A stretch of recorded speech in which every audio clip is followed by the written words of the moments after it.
Good morning.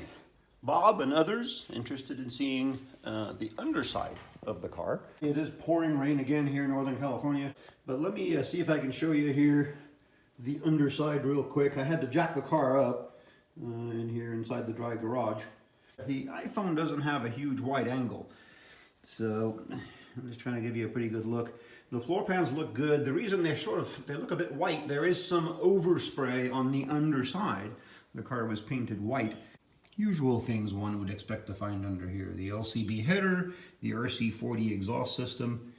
Of course, we've got the disc brakes. I've got some other video to put up of that. The Cooper S type disc brakes for the 10-inch wheels. These are items I just recently installed to have the remote shift linkage in place of the old magic wand. Let me see if I can sneak around the car here and take a look at different sides of it for you. From underneath the driver's side here in my shop, if I can reach under, let me take a look. See here, you can probably see the end of the shift housing and the bracketry I installed for the shifter. The floors look good, a few sections replaced. Let me go to the back. Car is raised up at the front end, but I can take a quick look back here. The fuel tank, the rear subframe area, the dog. And I can reach up under here. We can see the new SU fuel pump mounted properly in the rear subframe. More rear subframe details.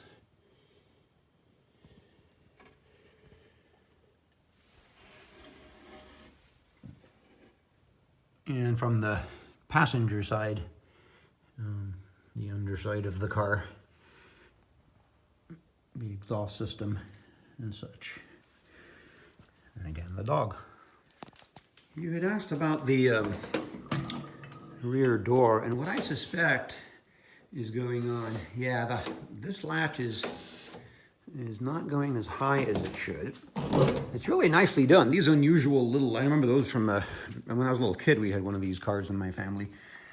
But what's going on up here, and my light's on right now, yeah, I think that the rubber is so hard. It's, you know, this stuff used to be more like memory foam.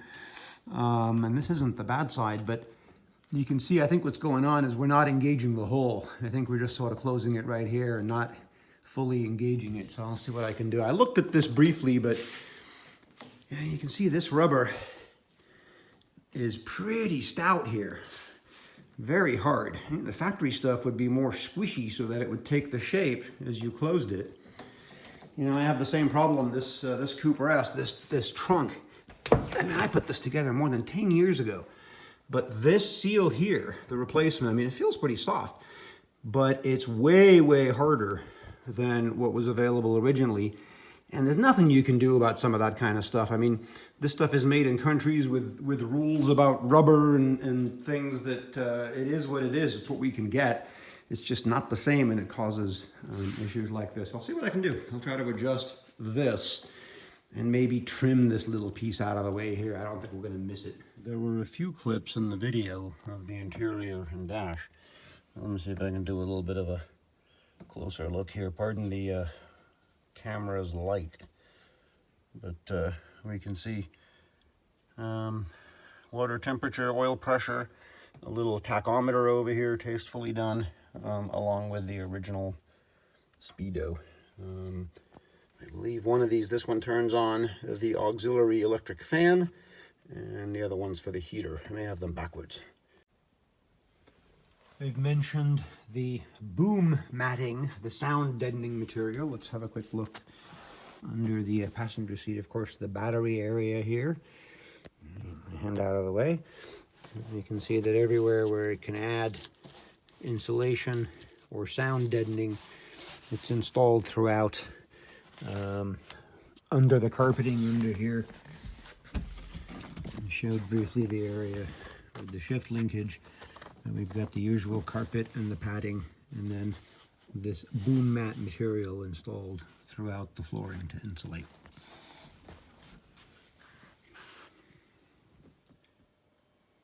And finally, I mentioned it's running an HS4 SU carb, and this is the larger of the, you find a lot of the HS2s on the very small engines, but this was used on 998s as well as base 1275s. It's a tiny carburetor, 1.5 inches, And I've never, these external floats are always troublesome. These cars buzz and vibrate and ride rough, and it just seems like these things are swivelly and wobbly and leaky. It just has caused me some grief. And so, these are just fantastic. I built up an HIF 44 internal float, 1.75" carburetor. This is used on race 1275s even.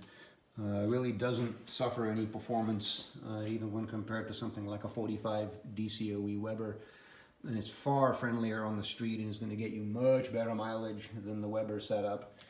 I've got enough Weber setups to go around here several times.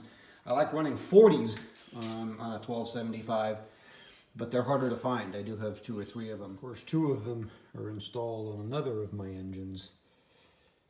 But let's finish up with these minis first. A few finishing touches here. I've mentioned the grille. Of course, the vans and the pickups too. All of those came with the tiny 850 engines. They had a fixed front grille. But come on, you want access to these things, and especially with a big engine, you want to be able to quickly get to your distributor and such. And so that makes good sense. A nice blackout front grille arrangement with the Mark I style mustache. Of course, these the vans and pickups, I think most of the estate style, the longer minis, continued to use things like the external door hinges, Mark I traits, sliding windows.